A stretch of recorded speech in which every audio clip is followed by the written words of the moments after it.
ऐसी समाज में क्या ज़रूरत हुई कि अभी 2017 में किन्नर अखाड़ा बनना चाहिए? उससे पहले क्यों नहीं और अभी क्यों? ऐसा क्या हुआ? देखिए, जब मुगल काल था, तो मुगल काल में हम लोगों का तब अस्तित्व नहीं था। हमें शरण किसने दी?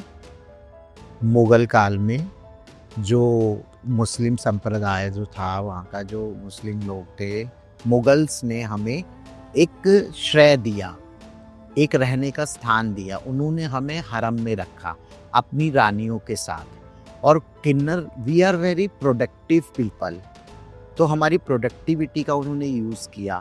मतलब हम लोग, उन्हें पता है, उनको इस चीज़ का ज्ञान था कि इनको हम नर के रूप में भी यूज़ कर सकते हैं और नारी की तरीके से भी।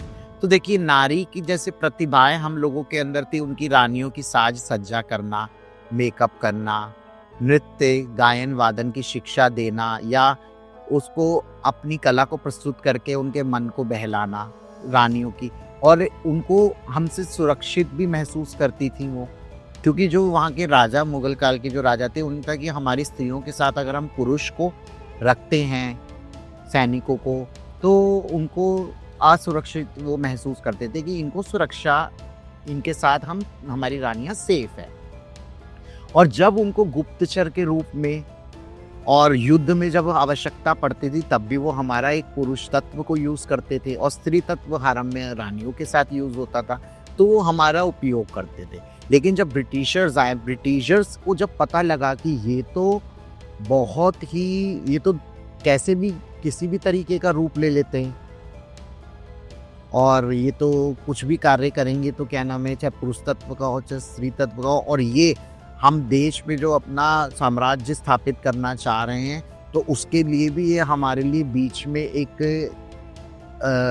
मतलब कि ऑब्स्टेकल्स, या उस तरीके से वो होगा कि ये हमारा जो है आलोचना करेंगे, हमारी निंदा करेंगे, हमारी जो भी चीज़ें होंगी उसका विरोध करेंगे। जो भी हम काम करें उसमें विरोध बाधा बन जाएंगे या विरोध, हाँ, बाधा बनेंगे। तो इसीलिए उन्होंने हमें क्या करा कि ये बच्चा चुराते हैं, ये बहरूपिये हैं, इनका कोई वो नहीं है, अस्तित्व नहीं है, कह के हमारे पूरे अस्तित्व को ही खत्म कर दिया। 377 एक्ट लगा दिया गया। ये नेगेटिव पब्लिसिटी मार्केटिंग हुई। बिल्कुल, वो ब्रिटिशर्स ने ऐसा करा ना, हमारी पूरी जो हमारी छवि थी उसको बिगाड़ा, हमारे अस्तित्व को खत्म करा। लेकिन जब अब धीरे धीरे जब नालसा जजमेंट आता है, हमारे नालसा जजमेंट 2014 में जब आया, जब हमें ये अधिकार मिला, जब हमें ऑन पेपर एक थर्ड जेंडर का कॉलम का अधिकार मिला कि we belongs to third gender community, और हमें एक थर्ड जेंडर की कैटेगरी में जब एक अधिकार मिल गया। कि पहले क्या था कि कहीं पे जाओ, ये बॉयज़ की लाइन है, ये मेंस का है, ये वुमेन्स का है, ये लेडी का है, तो ना वो लोग भी कंफ्यूज कि ये आप पुरुष में जाएं कि आप स्त्री में जाएं लाइन में। तो अब थर्ड जेंडर का कॉलम है। अब हम चाहे कोई भी चीज़ हो, हर फैसिलिटीज़ और हम जगह ऑन डॉक्यूमेंटेशन, हम अपने आप को अपने अस्तित्व के अनुसार अपने आप को रिकॉग्नाइज करते हैं और लोगों को बताते हैं कि yes, we are third gender.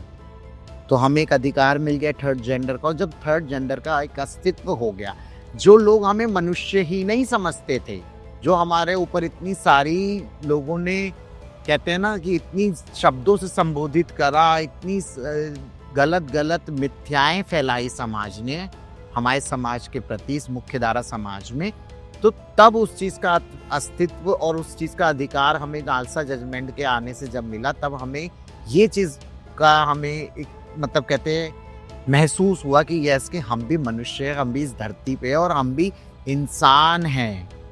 हमारे अंदर भी ममता, करुणा, वो पूरे नवरस है जो हर एक मनुष्य के अंदर होते हैं।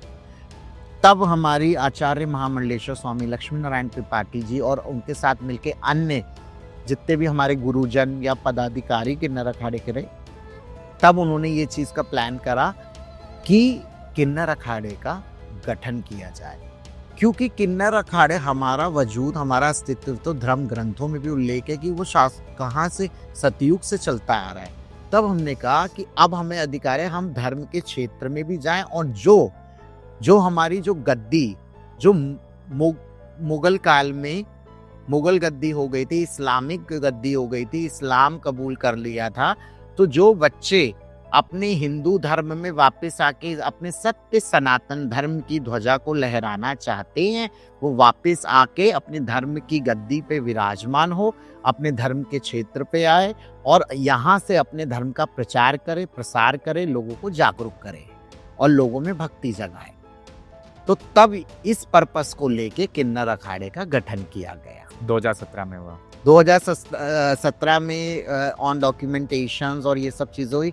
पहला कुंभ हमने 2019 में पूर्ण रूप से सफलतापूर्वक किया।